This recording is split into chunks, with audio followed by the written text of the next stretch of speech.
I walk up to see what he's doing. Well, damn, how about that? Years later, he's the CEO of a multi-million-dollar company.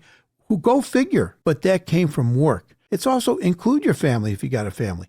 You know, if you got two sons, I can guarantee you got one that wants to do the work and the other one wants to go do something else. So go ahead, work on the weekends.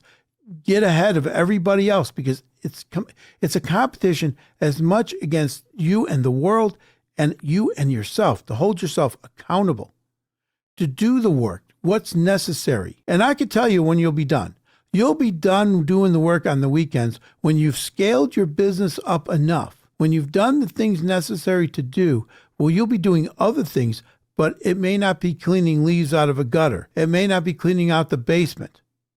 It'll be things that'll be paying, they'll have a higher value to them because you'll be at a point where you're going to hire the people to do the things that have a lower value.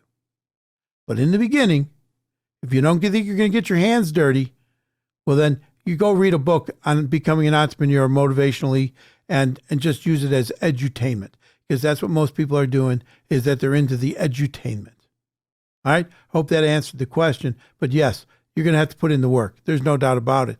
Is it easy?